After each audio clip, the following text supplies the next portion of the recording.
back with another conversation here at the Clark booth at MODEX 26. I am the host of Between the Forks, the official podcast from Clark. And I am joined by Jake from Forklifts of Minnesota. I am told that you should know about Forklifts of Minnesota because not only do you guys sell a lot of product, but you are absolutely known for customer service, the way you take care of people. Like, your reputation is amazing. How do you get to that? How does that happen? Yeah, I think it's definitely a combination of a lot of things, but nothing more so than just all of our, all of my coworkers, all of our employees that take care of people and they take care of whatever their needs are in that situation. I'd say that's probably number one.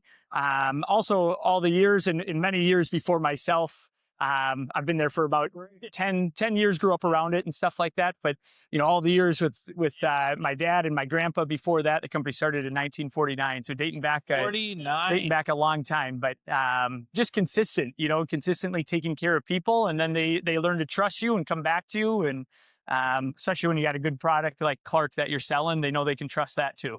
Absolutely. So you've been in it 10 years. This is like what, 3 generations now? Yep, exactly. 3rd generation now. Yep. 3rd generation. Yep. And multiple stores. Tell me a little bit about the business. How many stores and what kind of, where do you cover? Like, what's the geography? Yeah. So our headquarters are out of Bloomington, Minnesota, which is just south of Minneapolis. We have another main location in Fargo, North Dakota. And then we got kind of more of like a service and parts operation that's in Bismarck, North Dakota as well. So those are kind of our locations, but we cover North Dakota, in Minnesota, and then we'll go out to kind of western Wisconsin, out to like the Eau Claire area is another area. So we have a sales rep that lives in Eau Claire and things like that. So that's a great. So how many years of this have you been selling Clark from? Since 1949. So it's well before my time, but yeah. So it's more than 75 years. So yeah, I've been partnered with Clark and stuff like that. So it's amazing. It's definitely something that we like to show off, and we like to brag about with customers, just how long we've been doing it with them, and that hey, we're not going anywhere. You know where you can find us, and they all, our customers and people that even aren't our customers, they know the brand, and I think it really intrigues them. What's we've been with them a long time. For you in 10 years, and for you, what's changed overall in the business? It could be Clark specific. It could just be in general. A decade in any industry, you see some things change, whether it's a COVID era and how that impacts business. Like, there's a lot of things. What are some of those big changes? I think the first one that comes to my mind is, I've always, right when I got into the business, I heard, the forklift industry a lot of times is 10 to 15 years behind the car industry as far as things that are coming along. And for the longest time, I mean, until probably the last 5 or 6 years ago, we weren't listing prices on our website. But that mindset has completely shifted, because if I'm looking for a car and I go onto a website and they don't show me the price, I'm going to the next car dealership. Even though I don't mind talking to someone on the phone, it's just kind of how it works. So definitely just the quickness and in the speed in which people need to have the answers in their hands. And that can be forklift pricing, that can be parts pricing, what's it going to cost to PM our forklift from our service team, stuff like that. But just the quickness. And I'm no different either. If I'm looking for answers, I want them tomorrow, or, instead of tomorrow, I want them right now, type of thing. So instant gratification. So I think that's something we continue to see, and it probably will just continue to be more and more of that, the quickness in which you got to deliver answers. So I love that you referenced the car business. That's really my bread and butter. I know that industry very well.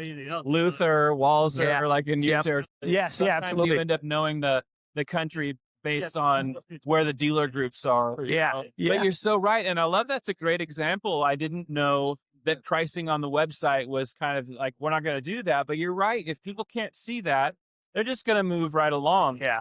So it makes me want to ask you a little bit about, like cost. A lot of people see the cost of everything and the value of nothing. And Clark, I get to host podcasts, so I get to talk to so many people, engineering, salespeople, dealers.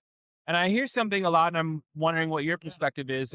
It's that long-term cost of ownership is really important in a Clark because of how they build their machines. So what are your thoughts there? What are your insights? Yeah, we definitely sell on that piece too. And there's certainly customers that, some are, I don't know, it seems like they're ramming them into walls and beating them up and stuff like that. But the ones that are taking care of it, we are telling them, hey, this forklift's going to run you a long time. Certainly is a big selling point for us. And even when they come through the dealership, to check out the brand new Clark S25, and then they kind of walk down the warehouse and they see some of our used collection that's, in stock, and they see stuff that's 20 years old and it's still a good running forklift for us, and it would be for the right customer and stuff like that. But Yeah. I think that really helps sell itself. The proof is kind of in that when they see used inventory, 20 years old, that's still, will be a good forklift for the right user type of thing. But certainly when they sit on, again, like a Clark S25 and they start looking at the features or they look under the hood, I think that the quality really speaks for itself in that way. Yeah, that's amazing. Well, let me ask a couple more questions. I'm gonna let you go. One is any company or personal goals you're chasing this year? Yeah, we actually just recently purchased the building next door from us. So we're keeping our headquarters where we are in Bloomington, but we got to kind of open up, expanding that operation. So we're working on adding signage to the building, and, we got to work on kind of paving the lot over so we can fill in that place and stuff like that. But long-term should really keep our roots strong where we're at, which we're very, happy, excited, and proud of, but really should further our capabilities too. So exciting. Yeah, really exciting. Okay, the last one is my off the farm question, which is, when you're not dominating the forklift world, what do you like to do in your spare time? Love to play golf. Love my wife's a golfer, and we love to be up at the cabin and hang out during the summertime doing anything outside. So golf, boating, stuff like that. I thought you might say fishing because you're a Minnesota guy. Well, I got to be honest, my wife's the fisherman out of the two of us. So yeah, so I'll sit on the boat. She fishes all day long trying to catch any bass or northern. But yeah, yours too? I cannot catch a fish. Yeah, my life. that's my how wife and her father, my father-in-law, is amazing fisherman. So yeah, my wife got all of that. Yeah. You are one of now, I don't know how many people that the first thing that they say when I ask that question is golf. Yeah. There is a strong correlation between people in the forklift industry and how much they love golf. Yeah. And it doesn't matter where they live, in the frozen tundra like you. Yep. Yes. Absolutely. Or the guys down in Florida. That's a fun thing to do. So thanks for taking some time to talk, man. It was really great. Yeah. Thank you. Appreciate it. Thank